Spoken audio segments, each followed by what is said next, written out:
Presiden Amerika Serikat, Donald Trump, kembali mengguncang dunia dengan kebijakan tarif impor barunya. Tanpa basa-basi, ia menaikkan tarif terhadap berbagai produk yang masuk ke ASEAN, memicu reaksi keras dari banyak negara. Tidak semua negara bersikap sama, ada yang memilih berunding. Namun, tak sedikit pula yang membalas dengan tindakan serupa. Dunia pun seperti dibelah menjadi dua kubu, yang melawan dan yang memilih menahan diri. Situasi ini menjadi cerminan baru dari wajah globalisasi yang terguncang. Cina menjadi negara pertama yang bereaksi keras atas kebijakan ini. Tidak tanggung-tanggung, total tarif terhadap ekspor Cina ke Amerika mencapai 54%, berlaku mulai 9 April 2025. Beijing tidak tinggal diam. Sebagai balasan, mereka memberlakukan tarif masuk sebesar 34% untuk seluruh produk dari Amerika, mulai 10 April 2025.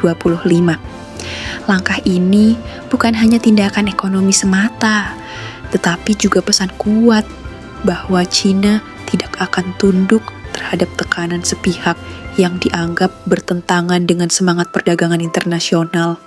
Tak berselang lama, Kanada turut angkat suara. Meskipun tidak langsung terdampak oleh tarif baru ISM, Kanada sebelumnya sudah dikenai bea masuk atas produk baja, aluminium, dan komoditas lainnya.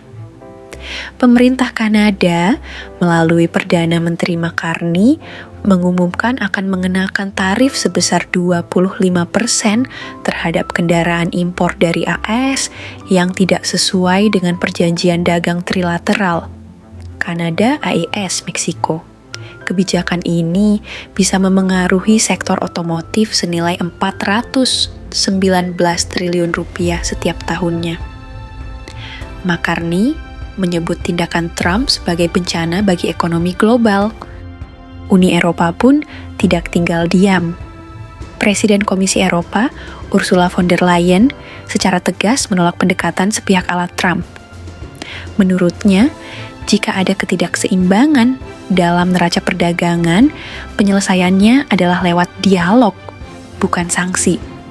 Selain mengutuk langkah Trump, Uni Eropa juga memperkuat aliansi ekonomi dengan Asia Tengah. Dalam lawatannya ke Samarkand, Uzbekistan, von der Leyen bersama Presiden Dewan Eropa bertemu dengan para pemimpin dari Uzbekistan, Kazakhstan, Kirgistan, Tajikistan, dan Turkmenistan untuk memperluas pengaruh dan dukungan. Namun, tidak semua sekutu Amerika Serikat mengambil langkah serupa. Australia, misalnya, memilih untuk tidak membalas. Perdana Menteri Anthony Albanese dengan tegas menyatakan bahwa negaranya tak ingin terseret ke dalam perang dagang yang merugikan semua pihak. Australia lebih memilih jalur diplomasi dan perundingan sebagai solusi jangka panjang. Di sisi lain, Israel, meski juga sekutu dekat AS pernah memilih langkah diplomatik aktif dengan menjadwalkan pertemuan antara Perdana Menteri Benjamin Netanyahu dan Trump pada 7 April 2025 untuk membahas penangguhan tarif 17% terhadap produk asal Israel. Di luar negara-negara besar tersebut, gelombang reaksi beragam terus bermunculan. Menteri Keuangan Al-Shawasa Scott Bessent mengungkapkan bahwa lebih dari 50 negara telah menghubungi pemerintah Raksasa untuk memulai negosiasi sejak pengumuman tarif baru pada awal April 2025. Ini menandakan bahwa banyak negara lebih memilih mencari jalan tengah dibanding menambah eskalasi ketegangan. Di balik sorotan media terhadap perang dagang, terdapat gerakan diplomasi yang sibuk dan penuh strategi di balik layar. Beberapa negara Asia menunjukkan pendekatan yang lebih lunak.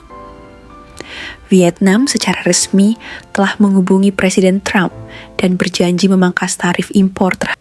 India juga memilih jalur damai. Mereka menyatakan tidak akan melakukan balasan, melainkan bernegosiasi demi menjaga stabilitas hubungan dagang. Di Indonesia, Menteri Koordinator Perekonomian Airlangga Hartarto menegaskan bahwa Jakarta mengutamakan diplomasi untuk menciptakan solusi yang saling menguntungkan.